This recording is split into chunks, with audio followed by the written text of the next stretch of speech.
गुणानुकथने श्रवणौ कथायां हस्तौ च कर्मसु मनस्तव पादयोर्न स्मृतां शिरस्तव निवास जगत् प्रणामे दृष्टि सतां दर्शनेस्तु भवत्तनूनाम। ये श्लोक बड़ा अद्भुत है, खुद भी कीजिए, बच्चों से भी कराइए। सबसे पहले बिस्तर छोड़ें तो भले ही 2 मिनट जिब्या से भगवान का नाम लें।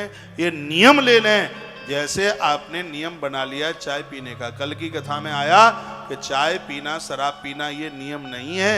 जो नियम भगवान से, जो काम भगवान से जोड़ दे वो नियम है, और जो ईश्वर से अलग कर दे वो नियम नहीं, वो दुर्गुण है, वो दुर्गुण है। तो नियम तो ये है कि नित्य भगवत नाम उच्चारण करें। 2 नाम भगवान के रोज लें।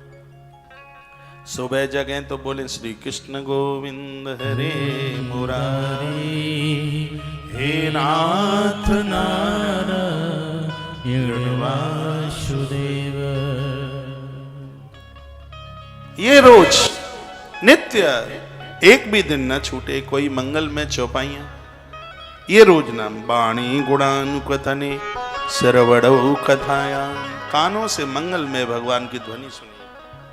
नियम बना लें, कुछ दिनों तक बना लें, फिर इसके बिना रह ही नहीं पाएंगे। कुबेर के दोनों पुत्र भगवान से वरदान मांगते हैं, प्रभु यह कृपा कर दीजिए, यह कान आपकी कथा सुनते रहें। भगवान पृथुदेव ने भी यही मांगा था, और रामायण में भी कहा है कि जिनके श्रवण समुद्र समान, जिनके श्रवण समुद्र समान, कथा तुम्हारी सुभग सजना, कथा तुम्हारी सुभग सजना,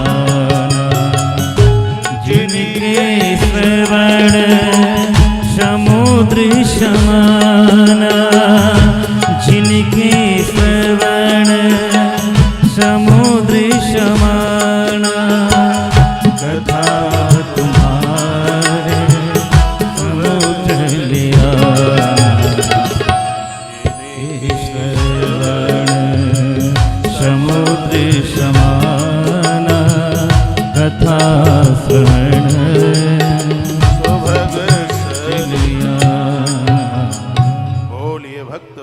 भगवान की। श्री हनुमंत बलवंत महाराज जी। तो कहा भगवान ये कृपा कर दीजिए कि हमारा मस्तिष्क बड़ों के चरणों में झुकता रहे। मैं आप सबको कहूँगा मंदिरों के सामने से निकल दें, मोटरसाइकिल पे हो, गाड़ी में हो, और आपको मंदिर तक जाने के लिए आपको टाइम नहीं है, बाहर लगी हुई ध्वजा का दर्शन कर लो तो मंदिर दर्शन का ही फल मिलेगा। और हमारे संतों ने कहा है मंदिर के सामने निकलो हाथ जोड़ के, मस्तिष्क झुकाकर, और गाड़ी का हॉर्न बजा करके तब वहां से मंदिर के सामने से निकलिए। मस्तिष्क झुका करके यही मांगा, स्मृताम सरस्तव निवास जगत प्रणामे। हम बड़ों के चरणों में वंदन करते रहे, प्रणाम करते रहे। प्रणाम करने से एक नए भाग्य का सृजन होता है, निर्माण होता है। महाभारत के युद्ध में पांडवों की विजय है, तो इसमें आशीर्वाद का भी एक बहुत बड़ा योगदान है। ये दुनिया के इतिहास में पहली बार हुआ था, दोनों तरफ फौज खड़ी हुई थी और पांडव अपने बड़ों को मत्था टेक रहे थे, प्रणाम कर रहे थे। कहीं तो ये लिखा है कि युधिष्ठिर प्रणाम करने को गए, पितामह भीष्म को प्रणाम किया। पितामह भीष्म ने तो पहले ही कह दिया था, उन्होंने कह दिया यशस्वी भव विजयी भव, उन्होंने युद्ध होने से पहले। कोई कितना भी कहे हम आशीर्वाद नहीं देंगे, हमारे पास श्रद्धा है, वो आशीर्वाद रोक ही नहीं सकते। लाख बार सूर्य भगवान कहेंगे मैं तुझे प्रकाश नहीं दूंगा, मेरे पास आंखें हैं, तो सूर्य भगवान प्रकाश को रोक नहीं सकते। जिनके पास श्रद्धा का पात्र है, प्रकृति आशीर्वाद को रोक नहीं पाएगी। हम अपने पात्र को ठीक तो रखें।